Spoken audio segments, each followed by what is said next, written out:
Before we begin, we want to acknowledge that some stories and discussions in this episode of Radiant Resilience may touch on sensitive and potentially triggering topics.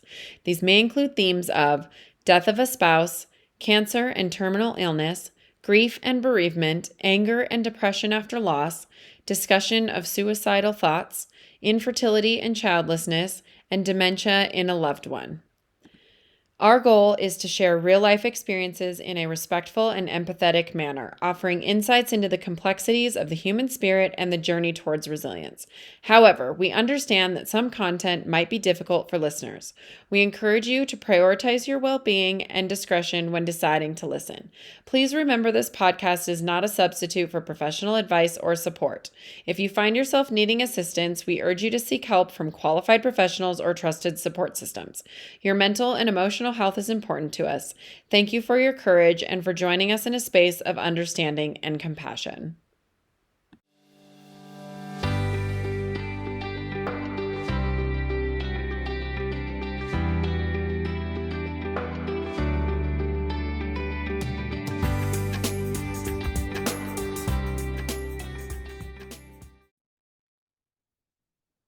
Welcome back, everyone, to Radiant Resilience. I have with me today Angela Clement. She is a former school principal, speaker, angel intuitive, writer, energy healer, and the creator and host of the Awaken Your Soul's Journey podcast and Summit series on grief. She is also the author of her new book, Awakening Through Grief, and has co-authored the book Good to the Last Drop with Irene Weinberg. A certified grief coach, she helps people in one-on-one and group settings reconnect with their authentic selves after loss. Welcome, Angela. How are you today? Great. How are you? I'm good. Thanks so much for being here. I think grief is such a broad topic, and I feel like everybody deals with some type of grief at some point. So I don't feel like I can ever exhaust this topic. But I'm going to let you start with your own journey and what led you into the work you're doing today. And I will let you go ahead and start wherever you feel like it. Sure. Thanks. Yeah. So, as you said, I was a school principal. I was in education for over 30 years. Okay. And I lived on a little ranch north of a very small town in Saskatchewan. And we raised two children, my husband and I. And it was a wonderful life. It was a beautiful life. And we were poised to retire. My husband had just sold the ranch. This was in 2019. And I had a couple of years left or so. I thought of teaching. I felt like I could do a couple more and then retire. And in 2021, he was diagnosed with colon cancer and it was stage 4. And Oh, so wow. everything changed in almost an instant. He wasn't feeling that well at Christmas time and he was feeling like some pain and stuff. But we didn't think anything of it. Oh, maybe he has some gallstones or maybe he has an ulcer, or you just don't think about it being cancer. So then 10 months later, he passed away. Oh my gosh, So, I'm so sorry. yeah, so it really rocked my world, as you can imagine. Ended up hiring from my position so that I could stay with him. And then we ended up moving to get closer to a hospital because there was a lot of hospital visits. And so when the dust all settled, it was me in a new place, having retired, and just wondering what I was supposed to do with my life now. Yeah, because not only you're grieving the loss of your husband, but also your entire life is different than it was supposed to be. You were supposed to get old together and you were supposed to spend your last moments together. Yeah. And that's one of the big things people talk. It's one thing to grieve the loss of your partner. That's huge. The other thing is grieving the loss of the future that you would have had together. And so every time you go to do something, it's, oh, I wish he was here. I ended up, because I was really interested in energy healing for many years, when he got sick, I really decided to dive into it because I thought that I might be able to help him. And in fact, it did help him a lot with the pain. But once he passed away, then I decided, okay, I'm interested in this. This is something I want to do. I'm going to pursue it further. And so I took a course from a lady by the name of Adrienne Blackwell. And she taught a lot of different healing modalities, introduced us to a lot of different things. And then at the end of the course, she did a marketing piece where we all created a summit, an online summit where we interviewed people and then put those videos online. And so I chose, of course, grief because that's what I was in at the time. And that really changed my life because I interviewed experts in grief. And each one that I interviewed, it seemed like they had the information for me at the time when I needed it. And it really helped me in my healing. And it also helped me because I'm very much naturally an introvert, stepping out and talking to people in that way and finding out their stories was challenging, but at the same time exciting. And it was just a win, really, in a lot of ways. And so that's what catapulted me into this work was just I had worked with a grief coach as well, and I got a certification from her. And then since then, I've just been telling people, helping people tell their stories and telling my story and giving people hope and inspiration through that, through the whole process of grief and really defining my own definition of grief through it all too. Oh man, and there's so many different types of grief too, I think. Like there's a lot of types of grief that you don't really think about. I think a lot the standard is someone passes away or your pets pass away or whatever, and then we all grieve that. That's your standard grief that I feel like people think about. What are some, we mentioned grieving the future you thought you would have. I've struggled with infertility and I have a lot of infertility listeners and same kind of thing. Like I've grieved the life I thought I had with a family and children and everything. And so what are some other types of grief that you've seen in the work you've done? I really believe that the process of grief in itself is part of what we are given. It's like a sacred God given gift for us in life. And I really think that grieving starts when we leave the womb and we leave that space that we were comfortable in. And then there's all kinds of more grieving. You have to give up your bottle, or you get a new teacher, or Oh, you that's have to leave definitely high stuff I've school. never thought about. Yeah, so there's Childhood so grieving. much. Yeah, there's so much because life is always changing. We're always having to let go of something and start something new. It's just a fact of life that it's not ever going to stay the same. Yeah. And feel like the grieving process was given to us to help us through those changes. And I really never recognized it myself until this huge loss when I was forced to really look at it in a different way.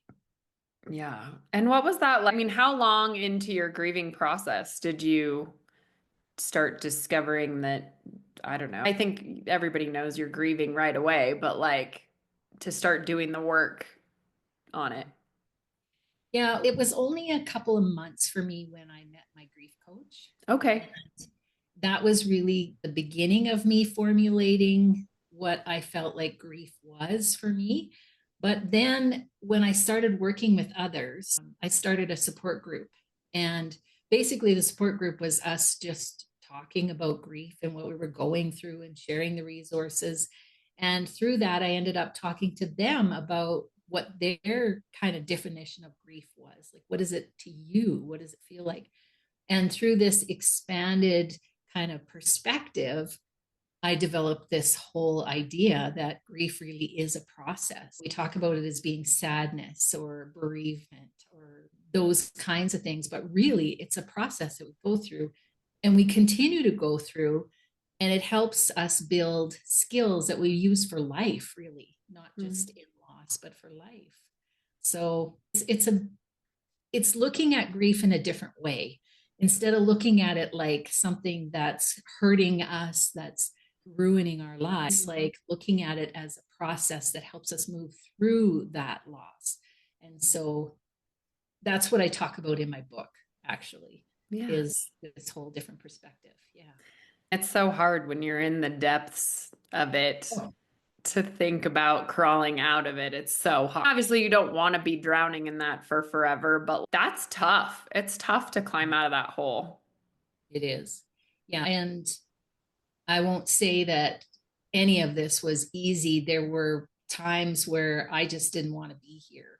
on this Mm. earth. And I think a lot of people go through that. If I can't be here with my loved one, then I don't want to be here. Period. Mm. It's just so sad.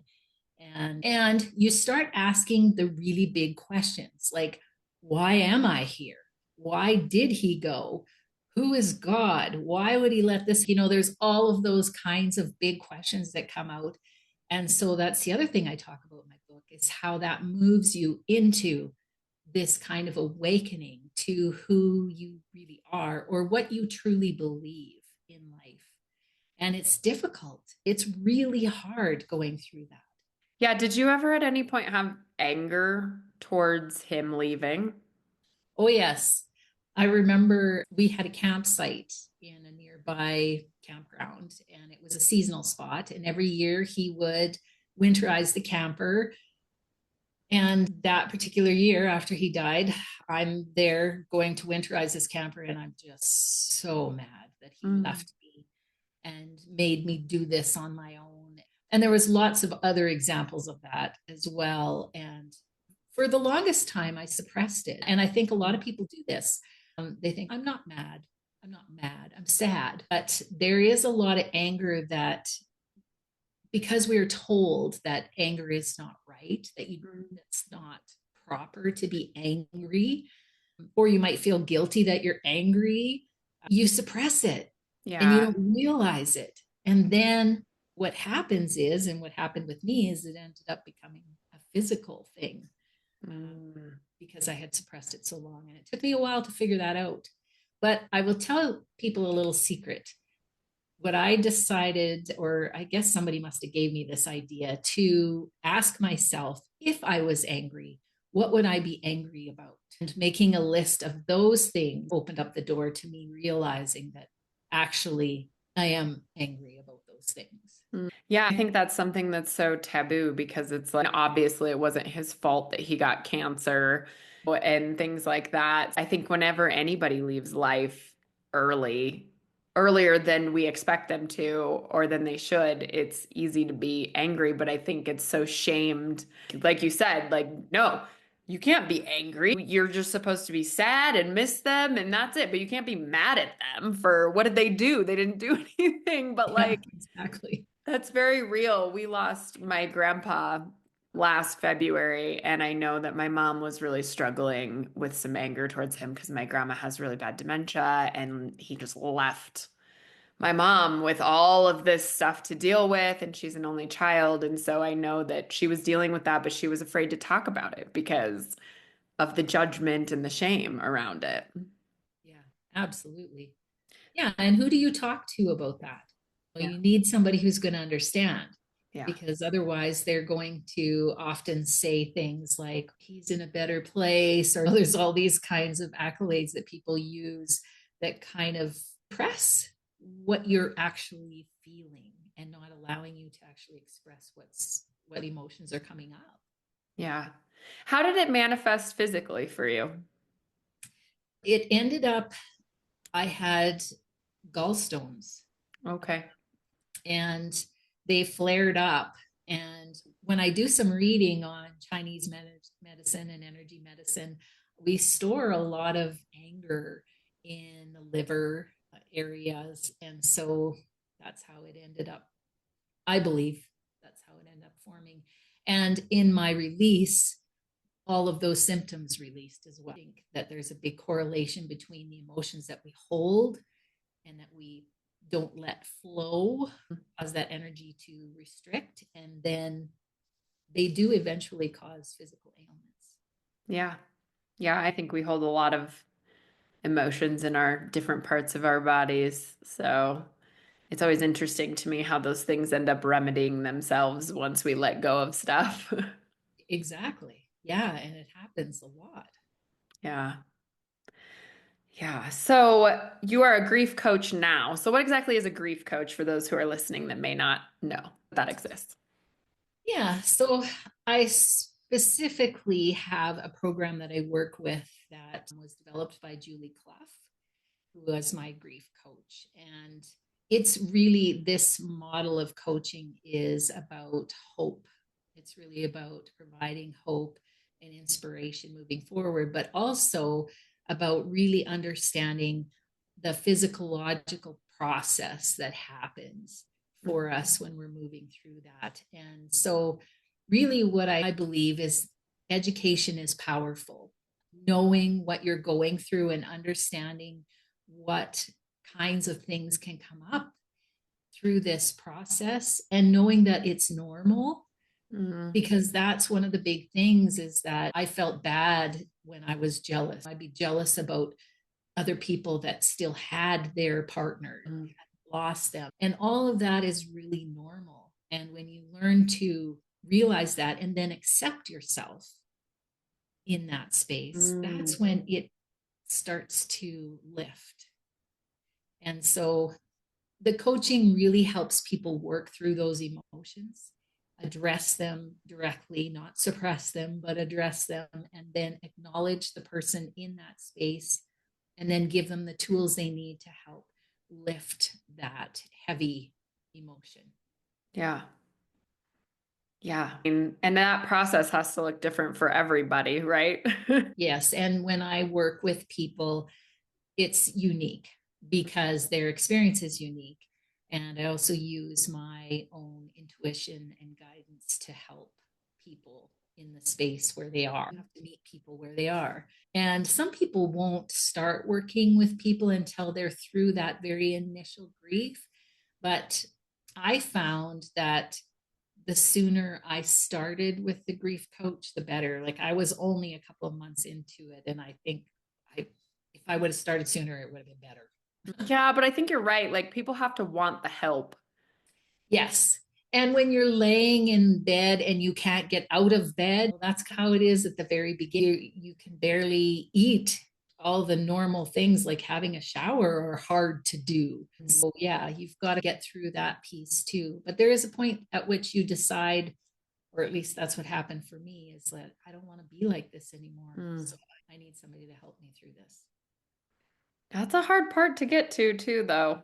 Oh, it's all just, it's so difficult. I can so relate to everything you're saying. Even just talking about laying in bed and all that. I've got those visuals happening too. Yeah, Oh, because it seems, and it's true, your loved one is never coming back. This is never changing. And acknowledging that and really accepting it is hard. yeah. How long has it been since your husband passed? It is now 3.5 years. So it was Oh, the fall of 2021. okay. Yeah. So it hasn't been terribly long. And do you still find you get triggered and sometimes those grief feelings still come up? Yeah, not often anymore. It got less and less as time went on. And as I learned to use the tools, right? So that's another thing. Like if I do have what we might call a grief burst or something triggers that emotion coming up, I feel like I know what to do with it now. And so it's not something that, oh my gosh, this happened. It's more like, oh yeah, this is part of the process. And the perspective that I look at those emotions coming up now is more with curiosity than it is with, oh no, right? It's a different way of looking at it. And if you're curious about those emotions, often they'll have a message for you that's really important for your healing or for helping you move in the direction you need to. How do you look for those messages? How do you find those messages? For me, it's often sitting down and writing out Okay. what I'm feeling and trying to get to the bottom of where that emotion came from. Why is it there? And sometimes I don't even know that. Yeah. Sometimes you don't know that. And it's okay because really just addressing the emotion itself is often enough for it to lift. But it's like spending time with it, not pushing it away and going, I don't know why I'm sad. I'll do something else. Oh, I'm feeling sad, or there's something coming up here. I'm not sure what it is, but it doesn't feel right. Let me sit down and sit with it and see what comes up. And it's like taking that time. And I think everybody does that different. Yeah. I wrote, but lots of people will go on walks in nature and just think about and contemplate what that might be, or listening to music or creating dance or artwork. There's lots of different ways to express how we are feeling. And it's just taking that time. And sometimes it's not a long time, but Yeah. it's just actually sitting down and taking that time. Yeah. What is a grief burst exactly? For me, it's just an emotion coming up. But people will say that if you have lost a child and you see another child that looks very similar, or the other children playing, and you think about your child being that age and that kind of thing. For me, my husband bought a Ford F-350, and I saw one pulling into a parking lot when I was sitting outside waiting for some Chinese food. And it was instant. Oh, it just took my breath away because I felt like it could be him. And Mm, also that, it went further than that in thinking that he bought this and never really had the opportunity to enjoy it. So mm, there's sadness around that as well. And so there was a lot. And I remember writing out all of these things that went around this whole emotion that just started to come up because of that event. yeah. And a song can trigger it, right? Mhm. Because to a song, I know just recently, probably last summer, I was at a wedding and they played our wedding song at that Mm. wedding, and instant tears. And mostly because I don't think I'd heard that song since he passed, And Oh. so it just took me aback a little bit Mm. for it to happen. But at that point, I knew that if I just let myself cry, let that emotion out, share it with the people around me, and then it passes through and it's okay. And of course, I wrote about it when I went home. Just Yeah. I was just in a bank the other day, and so my grandparents used to country line dance together. And oh, what is the name of the song? It's something Moon. Something, it's a country song. okay. I can't think of the name of it. But anyways, it came on. I'm just sitting in the bank waiting for this guy to help me. He was in the back making a phone call, and it came on in the bank, and I literally almost sat there and bawled my eyes out in the Yeah. bank. But I have this group text with my sisters and my mom, and I texted and I was like, "Oh my God, this song is on, and I'm gonna cry in the middle of the bank." Yeah. It Oh, happens. yeah. And those kinds of things you can't prepare for. You don't know that that's going to happen. You don't even know that's going to be a trigger. Yeah. Mother's Day, Christmas, you expect that those days could be hard and you prepare yourself for that, or at least that's what I did. I spent a lot of time thinking about what that day would look like. And I think in the preparation for it, I processed it, and often it was better than just having this thing happen out of the blue Mm. that I had no idea was coming. What about, I've heard that death days and birthdays can be very triggering, especially early on, like the Yeah. first and second ones and stuff like that. Can you talk a little bit about that? Yeah, for sure. Christmas, because he died at the end of October, Christmas was really close. Mm. And so I remember that first Christmas and just wanting to survive it. That's all. Mm. That was basically the goal, just to live through it. Yeah. It sounds crazy, but my niece was hosting it. It was his family that was hosting the Oh. Christmas. And so I went, and I remember someone telling me that staying in the present moment was something that could really, like, not thinking about the past or thinking about the future, but just being in the moment. And I remember thinking, okay, use the five senses. That's what often people will suggest. What are you smelling? What do you see? And so that's how I got through that. It was basically, oh, I can smell the turkey.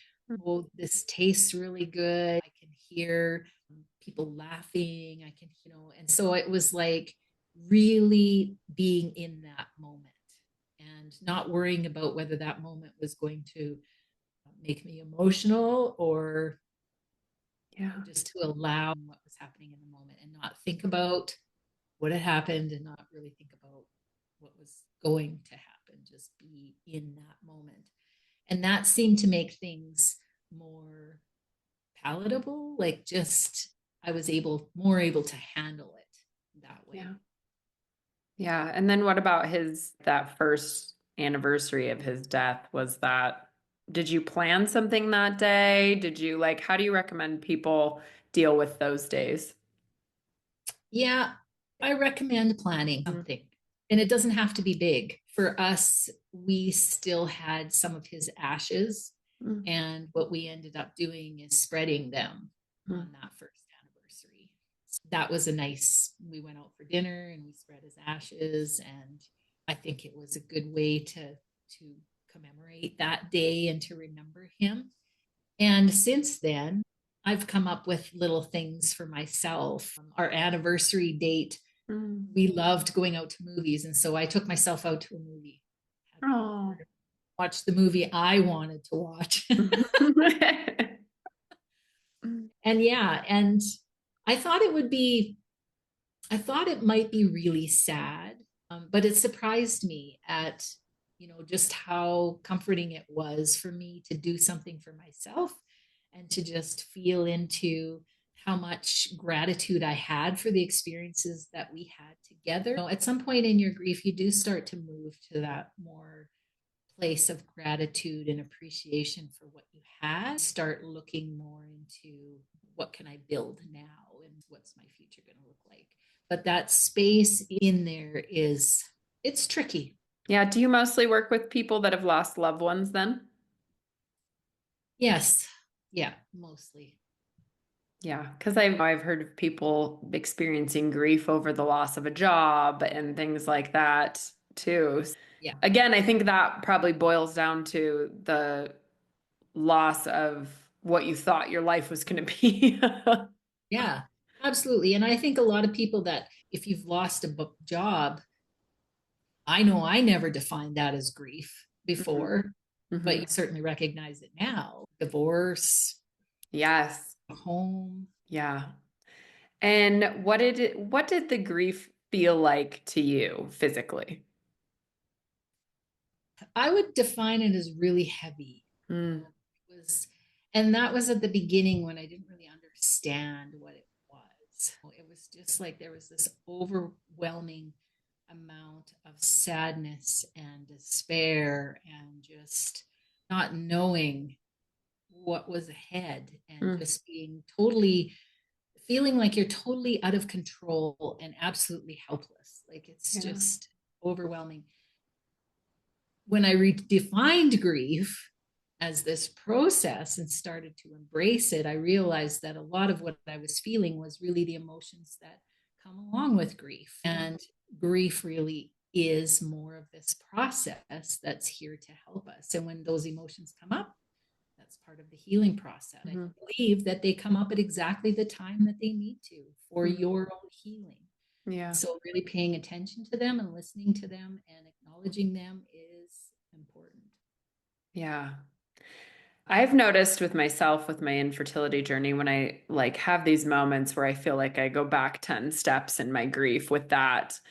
I have found that looking back at my timeline in past years, as we were talking physically, what our bodies go through in this process.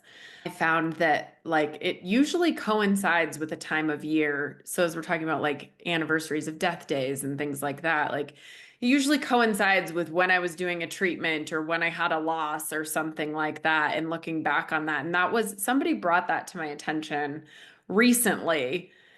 And because most of the time at this point in time, I do pretty good. And then every once in a while, I just go through a period that's harder. And I found that looking back at the timeline of things, I'm like, oh, that's when that happened. So I Right. think it's so interesting that our bodies remember that. Yes, they absolutely do. And I've known times where I have been you're feeling this overwhelming something, you're not sure what it's all about. And then yes, you remember, oh, this was the anniversary of whatever, not even thinking about that. Yeah. Yeah, it can happen. And I think seasons come and Mm. go, and we have different emotions that kind of follow in that for a reason because of Hmm. our previous experiences. Yeah. What obviously working with somebody like you is a good first step, but what does that process look like to climb out of that hole? Yeah, really, the key to it all is really not trying to do it yourself, because that's what I thought I would do. I would just, because that's what we're connected, right? It's Yeah. like time heals all wounds. You're told that time heals all wounds. So if you just wait long enough, it'll be good. No. Yeah. No, there actually is a certain amount of work. I don't know if I'd call it work, but you have to acknowledge it in Mm. some way. You can't just get busy and start to do your job or immerse yourself in something else. You really have to pay attention to what's happening. And I think what a coach does is helps you do that. You Mhm. have a specific time where you meet and you talk about these things. And I know it's scary because I was terrified too to talk about what was happening, Yeah. because maybe I'm being weird, or maybe this is not normal, or I don't want to cry in front of somebody that I barely know. All of these things. I didn't want to cry in front of people I knew either. I didn't want to cry in Yeah. front of anybody. But there is this, if you can step into it and you find the right person, that's the other thing. You can go to therapists or coaches, but I really tell people you have to resonate with that person. Yeah. You can't just pick somebody because somebody else recommended them and said they were great. Sometimes that doesn't work. It has to be someone you really feel comfortable with.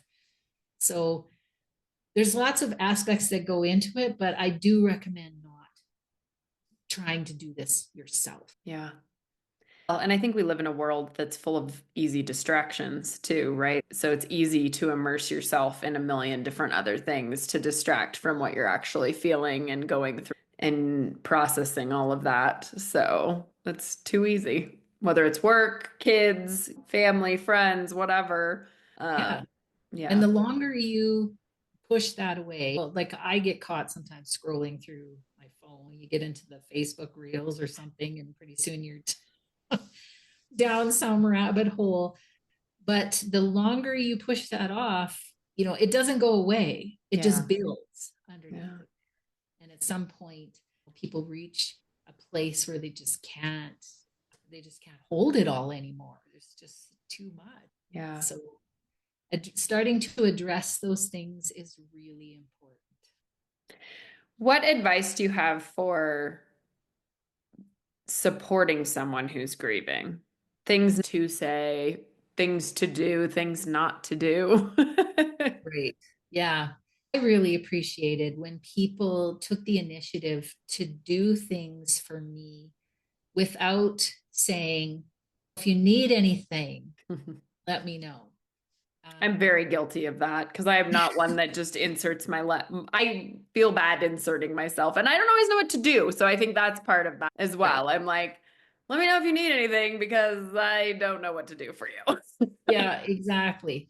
And I think what happens in grief is that it's just one more thing that you have to do. It's deciding, who would I ask for help? Or, can I even bring myself to ask for help? Do I Yeah. even have that in me? Because it's hard for people to ask for help, even when you're not grieving. It's Yeah. hard. But when you're in grief, it's just one more decision you have to make. So I always really appreciated people's messages, Okay. text messages, phone calls, Just even, checking in on you or yes, checking in, remembering those anniversary days is really helpful too. If you can put that into your calendar and say, okay, I'm going to reach out on his birthday or their anniversary and just say, you know what, I'm thinking of you today. I know today might be a little bit harder. Just, I'm here kind of thing. Those, I was really appreciative of those things. Or I remember my friend, she said, I'm going to come and I'm going to stay for a couple of days. But if you don't want me, or if you just change your mind at the last moment, it's okay. Just offering up to be there for you. I remember at Christmas time, friends offering to take me and drive me around it and look at Christmas lights. Okay. And I really enjoyed that. It was an outing. I got to look at some beautiful lights and kind of takes you away from that regular mundane. And you realize somebody appreciates you and is really acknowledging that you're in a tough place. I remember one of the biggest things was my grandson was born just 6 months or so after Blaine died. And I felt really guilty because I should have been more excited. I was excited for this grandchild to come, but at the same time, I was so sad that he wasn't going to have a grandpa and that I was going to do this whole grandma thing alone. And that's not how I wanted to do it. Yeah. And so I remember having these really mixed emotions and feeling really bad about the way I wasn't. People would say, "Oh, you must be so excited." And I was just like, it just, and I couldn't say that because I felt I should be excited. Yeah, I'm excited. But really, there was so much sadness. And I remember somebody saying to me, "Oh, you must be so excited, but it must at the same time be so hard." And that just, you can't imagine the way that that took off of me to have somebody realize that this was going to be a hard thing, even though it's an exciting thing. And that in itself was huge for my healing, just to have that acknowledged. So if you can show that kind of, even if you don't know what they're thinking, you can say that. Yeah. I have no idea what you must be going through, but I'm here. Yeah. I had a friend that was going through some pretty serious grief, and she doesn't live here near me, so I couldn't physically do anything for her necessarily, but I kept checking in on her because I didn't quite know what else to do. So every once in a while I would send the message, but I kept sending, "How are you doing?" And at some point she was like, because we're very good friends, and she was like, "I'm not going to be okay for a long time. So just so you know that, maybe just ask me what I've been up to." Or instead of, but I just kept thinking like, "Oh, but I need to check on her emotions and how she's doing, and then I was so grateful that she was honest with me about, "Don't ask me how I'm doing because it's never going to be a good answer for a while." Yeah. And I think that's good that because we do have to advocate for ourselves too, because the next person might be okay with you checking in on them and asking them how they are. Yeah. It just depends on where you're at. And so it's being honest, like you say, you being honest and them being honest about where you are and how can you help, but not putting that burden on the griever if you can help it. Yeah. To decide or to be the one that's going to have to reach out and find that. Yeah. Sometimes it's hard to know what you need in the moment too. Oh, absolutely. Frozen meals. I remember people Mm. bringing like the frozen, and I was so thankful. The last thing you want to do is cook. That's Mm. just, yeah. I think that's something that used to be more of a popular thing to do, is to make people food and bring it to them, even just not in bad times, but when they've had a baby and when I feel like that's Yes, kind of that's gone out of right. style. Well, and I think you can get too much of that too, right? Who wants to deal with a whole bunch of food? I think that's why I appreciated the little like one meal frozen so that I didn't have to, I could leave it in the deep freeze for a while and wouldn't have to worry about it. But yeah, we used to take casseroles. I feel like lasagna is a popular one too. Like, I feel Yes, like people have been yes, like, "Oh my God, I have 4 lasagnas in my freezer." yes. Exactly. I had a friend one time who was going to have digestive system surgery, and somebody was asking if we were going to start like what are those? There's some app now that you can do online to sign up to bring people food in those moments. And I'm drawing a blank. Oh, okay. But anyway, I was like, but she's not going to be able to eat like normal things for a while. Yeah. But she has a husband and she has kids. And so I had made that comment to her. I'm like, "Why does this person want to do this for you? Because you're not even going to be able to eat anything." And she was like, "But my kids need to eat." And I was like, "Oh, got Yeah. it." But I love when people enlighten me on those situations because I think that's another thing is like having compassion for each other, for the one grieving that they don't always know what they want, but then the person who doesn't know exactly what they're going through, because unless you've walked those shoes, we really don't know. And just like having compassion for both sides. Well, these people are trying to help. Yeah, Maybe not in the best exactly. way. And it can be infuriating, but I think hopefully those are people you can be honest with and be like, no, actually. Yeah, exactly. Yeah, yeah. Oh, let's see.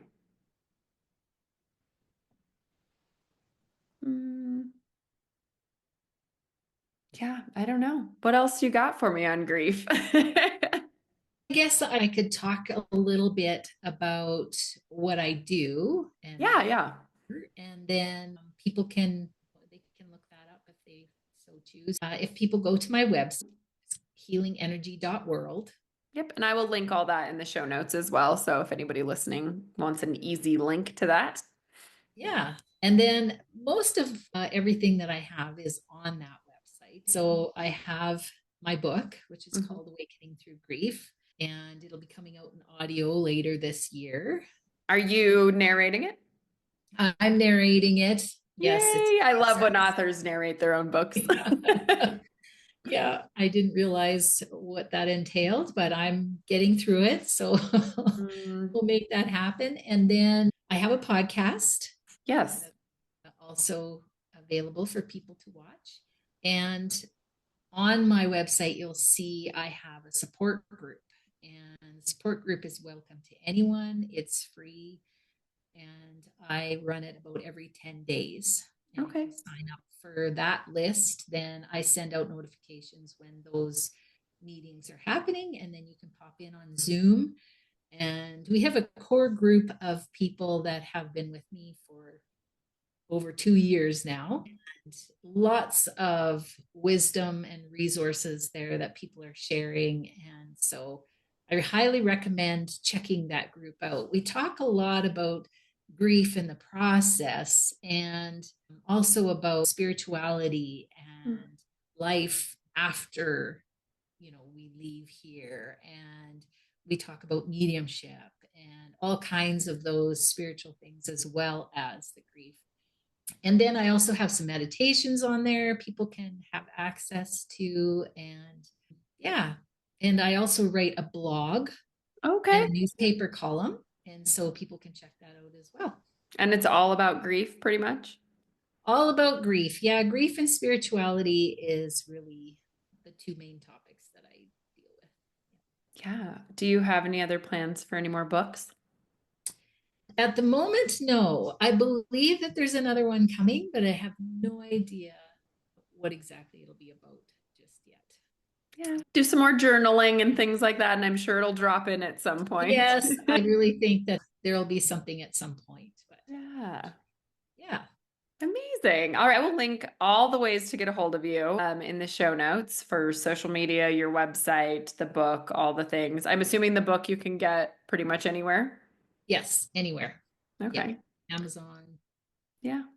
Barnes and England, Noble if you still want to go to the Barnes and bookstore. Noble. Yeah, yeah, I yeah. love going to the bookstore, but I'm like a kid in a candy shop there, but Yeah, I know they're not. A lot of them are going out of business, unfortunately, thanks to Amazon. But yeah, yeah. I mean, well, do you have any parting words for my listeners on grief?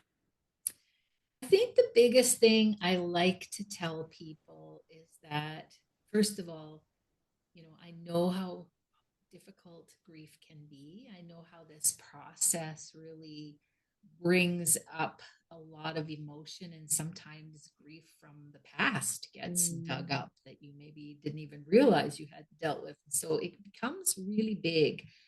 And as I said, seek out support.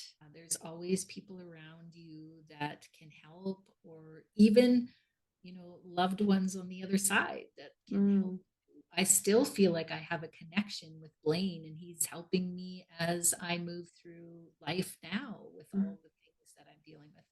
And I like to give people hope because when I lost Blaine, a lot of people told me that I would grieve for a lifetime, that this would be just part of my new normal, that I would just learn to carry this sadness with me. And I would say that was really hard to hear and also very discouraging.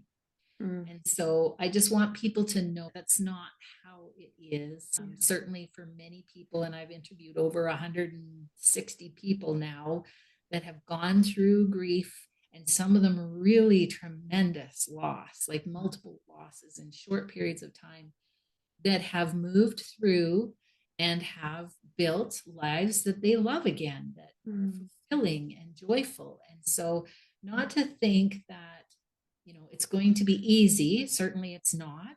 And you'll want somebody to walk with you on that. But also that it is very possible to live a joyful life again. And it just takes time. Yeah.